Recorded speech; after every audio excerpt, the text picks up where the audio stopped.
हरे कृष्णा। श्रील प्रभुपाद की जय। जब हम प्रीच करते हैं तो अनेक प्रकार के लोग मिलते हैं हमें और अनेक प्रकार के प्रश्न उठते हैं उनके दिमाग में। एक प्रश्न बहुत कॉमन है कि माता जी हम लोग तो देख रहे हैं कि बहुत ही बेकार व्यक्ति बहुत फ्लरिश कर रहे हैं, उनके पास पैसा है, गाड़ी है, मोटर है, वो ड्रिंक करते हैं, नॉनवेज खाते हैं, कुछ नहीं होता है उनको, उल्टा उनके पास धन भी बढ़ रहा है, उनके पास बहुत सारे पुत्र भी हैं, उनके पास गाड़ी मोटर बंगला है, प्रेम से रह रहे हैं, कोई दिक्कत नहीं है। और जो भक्ति कर रहे हैं वो तो बहुत परेशान दिख रहे हैं मुझे। तो हम लोगों को भक्ति में रुचि कैसे पैदा होगी? हम कैसे माने कि भगवान है? हम कैसे माने कि भगवान की भक्ति करने से कुछ फायदा होता है? कहाँ से प्रेरणा मिलेगी? कहाँ से हमें हमारे अंदर वो भाव आएगा? ये बहुत बड़ा प्रश्न है। तो ऐसे प्रश्न आते हैं। तो देखिए, इसको समझने के लिए आपको कर्मों के श्रृंखला को समझना होगा। जैसे एक उदाहरण मैं आपको बताती हूँ। एक ड्रम है, ड्रम जिसको कोठी भी कहते हैं, कोठी गांव की भाषा में कहते हैं। बहुत बड़ा सा ड्रम है, उसमें एक छेद है ऊपर जहाँ से आप चावल डालते हैं और एक छेद है नीचे जहाँ से आप चावल निकालते हैं, क्योंकि चावल तो आप डालते हैं जब उपज होती है, लेकिन पूरा साल आप रोज निकाल निकाल के नीचे से खाते हैं। तो ऊपर जो डालने वाला चावल है जगह, वहाँ से आपने एक बार डाल दिया पूरा चावल, 2-4 मन चावल ऊपर से डाल दिया, और फिर नीचे से आप रोज आधा किलो, 1 किलो, 1 पाव निकाल रहे हैं और खा रहे हैं। अब 6 महीने के बाद दूसरी फसल हुई, तो ऊपर से मान लीजिए आपने 4 मन डाला था, 4 मन में से 2 मन खर्च हुआ, लेकिन 2 मन अभी है। फिर से ऊपर से आप 4 मन और डाल दिए। कोठी बहुत बड़ा है आपका। अब पहली बार जब आपने चावल उपजाया था तो बासमती था, बासमती नीचे 2 मन पड़ा हुआ है, 2 मन खर्च हुआ है। ऊपर से आपने जो चावल डाला वो मोटा वाला चावल है, ठीक है। अब डाल रहे हैं क्या? मोटा चावल, पर खा रहे हैं क्या? बासमती। क्यों? क्योंकि पहले वाला बासमती पड़ा है उसके अंदर। लेकिन फिर से और 6 महीने के बाद, और 6 महीना जब बीतेगा और फिर से फसल होगी, तो अब जब नया फसल होगा तो फिर मान लीजिए आपने बासमती उपजाया, तो डालेंगे बासमती, पर खाएंगे क्या? मोटा चावल। क्यों? क्योंकि पहले वाला बासमती खत्म हुआ, अब जो 4 मन है वो मोटा चावल है। अब ये 4 मन खत्म होगा तो फिर वो बासमती आएगा। तो क्या दिखाई दे रहा है हमको कि हम डाल रहे हैं कोई और खा रहे हैं कोई और। इसका क्या कारण है? क्योंकि पहले आपने बहुत अच्छा उपजाया, वो है। नया आप जो कर रहे हैं, उपजा के डाल रहे हैं, वो अच्छा नहीं डाल रहे हैं, लेकिन वो जो जमा है आपका पहले वाला, वो आप खा रहे हैं। तो ऐसे ही हमारे कर्म जो हैं वो जमा होते हैं। इसको संचित कर्म कहा जाता है। संचित कर्म अर्थात जो हमने कर्म जमा किए हैं। मान लीजिए एक व्यक्ति है, वो डकैत है, स्मगलर है, मर्डरर है, बहुत सारे मर्डर किए उसने, बहुत सारे ड्रग्स का व्यापार किया उसने, पर वो पुलिस से आंखें बचा बचा कर रहा है सारा कार्य। बहुत सालों तक वो पकड़ा नहीं जाता है। ये उदाहरण तो आपको रोज दिखाई देता होगा, टीवी पे, न्यूज़ पे, सब जगह। बहुत सालों तक वो पकड़ा नहीं जाता है। जब तक वो पकड़ा नहीं जाता है तब तक उसको क्या दिखाई दे रहा है आपको? उसके पास बहुत सारी गाड़ियां हैं, उसके पास बहुत कॉस्टली फ़ोन है, उसके पास बहुत सारे बंगलो या फ्लैट्स हैं, सुंदर लड़की से विवाह भी किया है उसने, क्योंकि धन है तो उसके पास बहुत सारे ऑफर आए विवाह के, तो सुंदर लड़की से विवाह भी हुई उसकी, शादी भी हुई उसकी। तो अब उसके बच्चे भी सुंदर सुंदर से हैं, स्मार्ट दिख रहे हैं। काम तो वो बहुत गंदा कर रहा है। लेकिन जब बहुत सालों के बाद कहीं ना कहीं से पुलिस को खबर तो मिल ही जाती है कि ये व्यक्ति गलत है, और अंत में क्या होता है, वो पकड़ा जाता है। पकड़ा जाता है, जेल जाता है, कभी कभी वो दूसरे स्मगलर के द्वारा या दूसरे क्रिमिनल्स के द्वारा मारा जाता है, कभी कभी वो पुलिस के द्वारा, गवर्नमेंट के द्वारा जेल में उसको उम्र कैद की सज़ा या फांसी की सज़ा होती है। पर जब तक ये सज़ा होती है तब तक तो वो दिखता क्या है कि वो बहुत एंजॉय कर रहा है। जब सज़ा होगी तब, लेकिन जब तक सज़ा नहीं हुई तब तक क्या दिखाई दे रहा है कि वो व्यक्ति तो इतना गलत काम कर रहा है फिर भी बहुत फ्लरिश कर रहा है।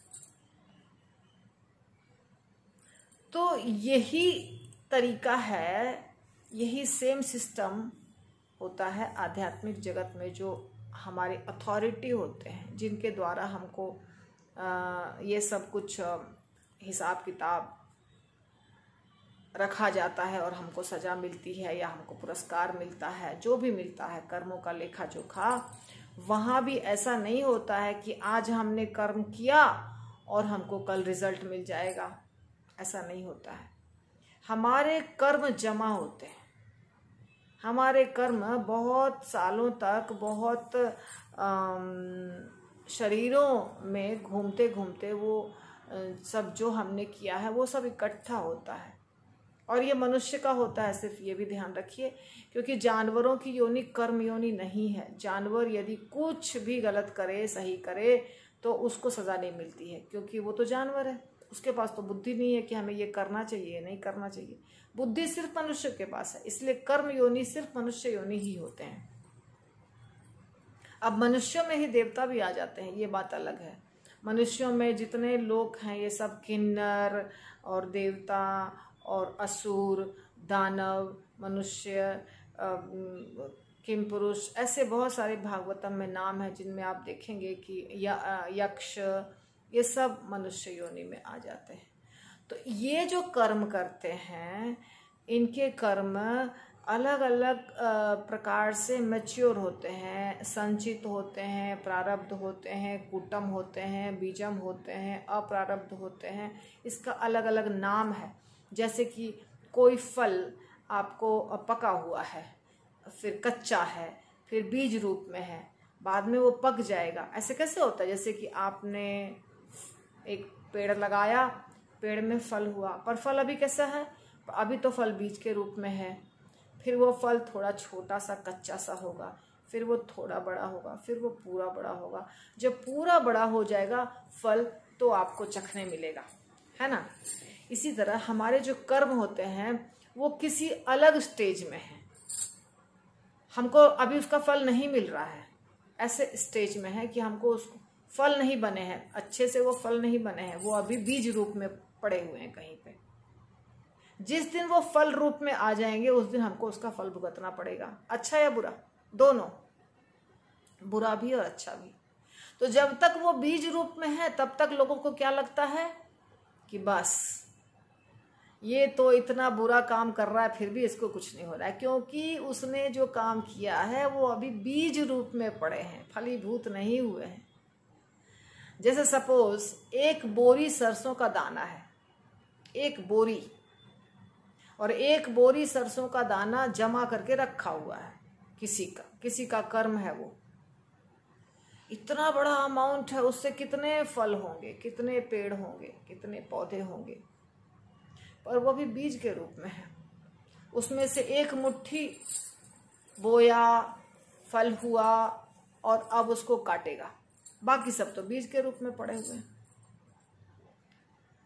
तो ये चीज समझ में नहीं आता है लोगों को, इसलिए लोग समझते हैं कि ऐसा हो रहा है, पर ऐसा संभव नहीं है। हर कर्म का, अगर आप साइंस को भी देख लीजिए, सिंपल सिद्धांत को भी देख लीजिए, एक बॉल को आप जमीन पे पटकते हैं तो वो बॉल उछलकर ऊपर आता है। न्यूटन के लॉ को देख लीजिए, every action has equal and opposite reaction. कोई भी कर्म ऐसा नहीं है जिसका परिणाम नहीं मिलेगा। आप सिगरेट पीते हैं, आपको लंग्स में कुछ ना कुछ हो जाता है। दूसरे स्त्री पुरुष के साथ संग करते हैं, एड्स हो जाता है। तंबाकू गुटखा खाते हैं, कैंसर हो जाता है। कोई भी कार्य ऐसा नहीं है जिसका परिणाम नहीं मिलता है। हर कार्य का परिणाम मिलता है, अच्छा और बुरा दोनों।